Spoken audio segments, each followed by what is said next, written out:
And we have motion. You see Dragon physically separating from the International Space Station, 1:32 a.m. Central Time. The International Space Station, 253 statute miles over Sedan.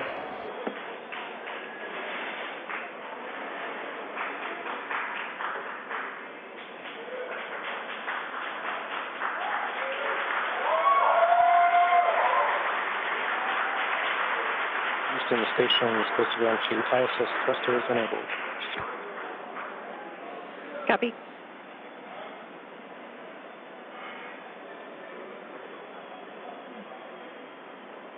So there you can see on your screen visual confirmation. What a gorgeous shot. Dragon has undocked from the International Space Station, and we are beginning the departure. That's right, and you're going to hear the voice of David St. Jacques again. He's the one inside of the station monitoring Dragon for its departure. Slowly backing away. Everything's looked good so far with those separation burns. Again, as Gary said, that physical separation, that undocking coming at 11:32 p.m. here Pacific. Station Houston at 2, Dragon departure burn 0, complete. So you heard us mention earlier that we have a series of 4 departure burns, starting with 0, 0, 1, 2, 3. We have confirmation that departure burn 0 has been completed. That's right, and so with that one down, we're going to start seeing Dragon begin flying actually above the International Space Station, and then coming up in just a couple of minutes, departure burn 1, the second departure burn, will be coming. That should be in about 4 or 5 minutes from now. And so we're going to see Dragon just kind of swing its way over top the space station and eventually fly out of both the keep-out sphere and the approach ellipsoid. And so the keep-out sphere is one of my favorite things. It's an imaginary sphere with about a 200-mile radius, so 200-meter radius. That would be a much bigger sphere. A 200-meter radius in all directions. And that just governs, so kind of like the approach ellipsoid, which I explained earlier, before you're in the keep-out sphere, any maneuvers with the spacecraft have to be safe and not get inside within 4 orbits. Dragon is in the corridor, and opening rate is as expected. Copy. And David St. Jacques reporting everything looking good so far. You heard him say the corridors, so they, on their overlays that they have on their laptops on board the station where they're actually monitoring Dragon, they're looking for any perturbations outside of the expected path. If they see anything that doesn't quite look right, again, they're in the loop and they can send commands, but everything going smoothly with Dragon slowly flying away. And this is kind of an animated representation of the kind of stuff that the crew is looking for. They have that corridor, so kind of that triangular shape you can see there, where they're just looking to make sure Dragon's pitch, yaw, approach, speeds, everything like that are inside of parameters as expected.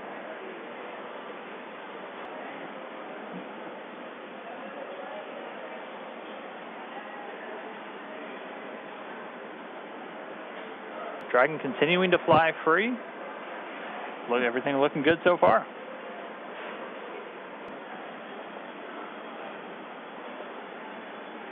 So just in case you've just tuned in, we are currently watching Dragon as it departs from the International Space Station. It's been a really smooth operation so far with the undocking procedure, and now we're moving into departure. As of right now, you can see on your screen the Dragon capsule moving away from the approach ellipsoid. There we can see the nose cone still in its open position, leaving the forward hatch exposed. We will be closing that prior to Dragon's re-entry.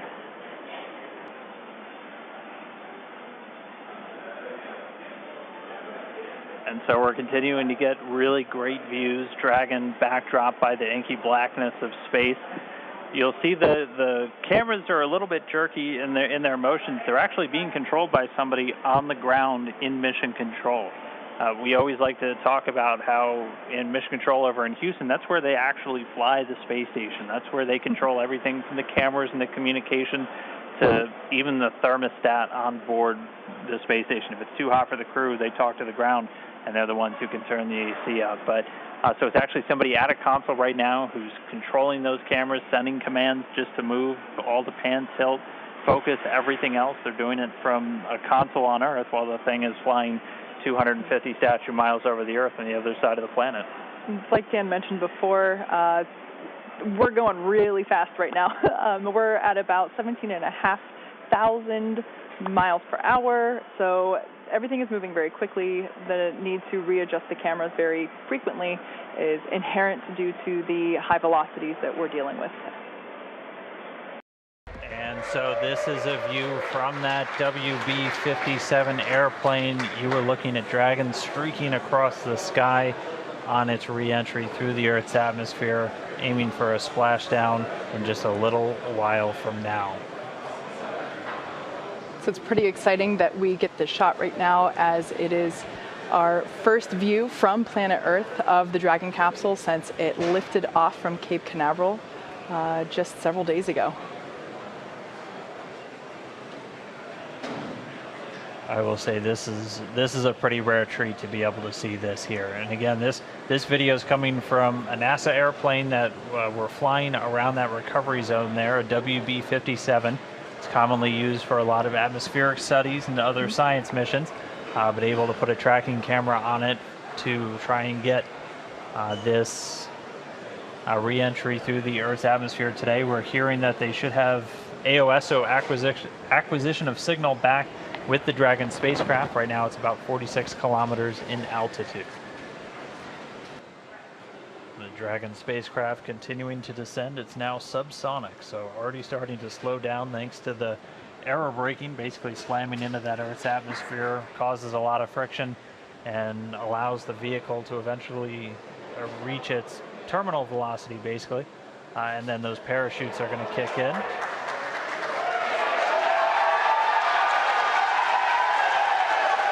So there you have visual confirmation of the deployment of our drogue parachutes. This is the first of 2 parachute deployments.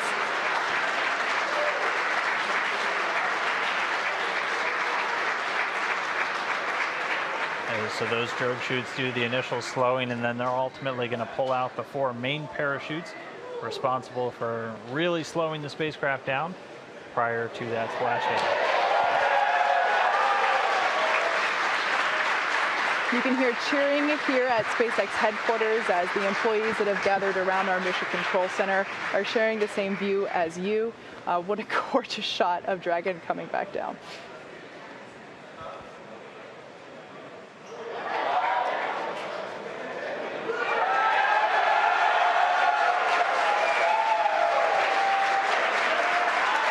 And here come the mains.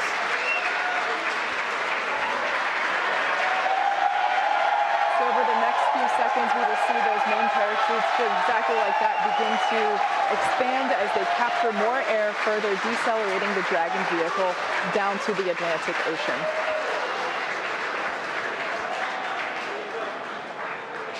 Really can't ask for a more picture-perfect shot than that.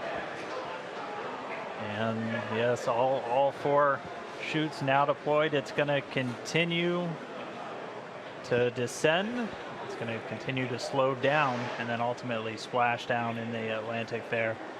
We're now under 1 kilometer in altitude.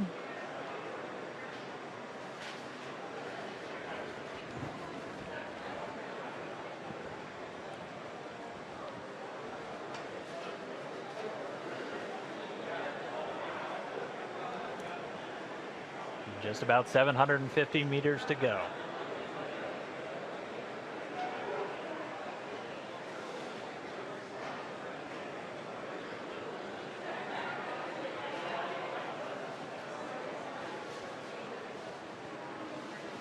In case if you're just joining us, you can see on your screen there, Dragon has just re-entered the Earth's atmosphere after departing from the International Space Station. We have a gorgeous shot of 4 healthy parachutes deployed and slowing the vehicle down as it is approaching the surface of the Atlantic Ocean off the coast of Florida.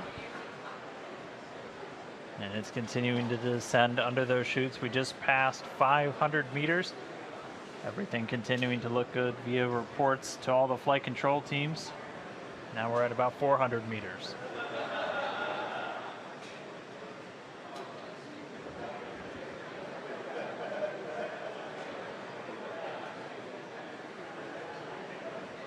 And just passing 300 meters, continuing to descend. We might be right on time. We were planning on splashing down at about 5:45 a.m. Pacific, and we're getting real close to that bingo time. Just past 200 meters.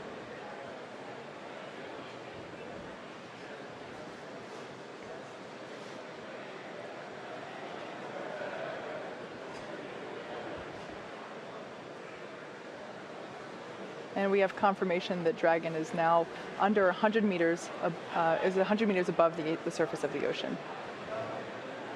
So next up, standing by for splashdown.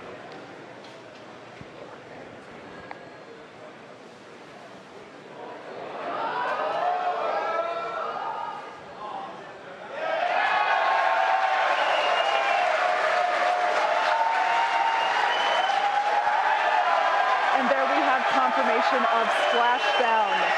Dragon has returned to planet Earth. It is now back home, and you can see on your screen our two fast boats racing out to the capsule, now in recovery. That splashdown came right on time, 5:45 a.m. Pacific, 8:45 a.m. over on the East Coast. The teams that have been ready and waiting, they were staged just a few nautical miles away. They're going to start moving in now. You can see those two fast approach boats already speeding their way towards the capsule.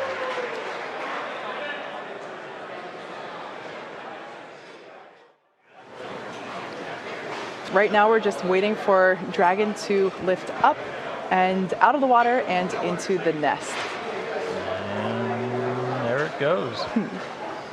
So there facing us is what we call the side hatch, and that is where, as Dan just mentioned, the astronauts would, if we had astronauts on board today, where they would be exiting. The top hatch is what we use to connect to the ISS, and that is currently hidden underneath the nose cone. But like we said, astronauts will be coming out of the side hatch. Yeah, and we got a beautiful shot there. Now the hydraulic lift is coming back towards us, and it is preparing to lower the Dragon capsule into its nest.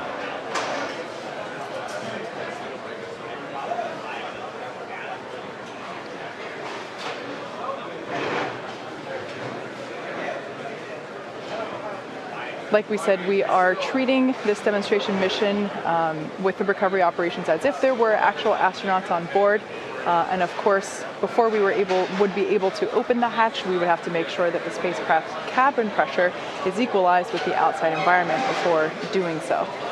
So once Dragon is seated, and you can hear some cheers behind me as the remaining folks that we have here on the SpaceX team outside of mission control are cheering with the placement of Dragon into the nest there, as you can see.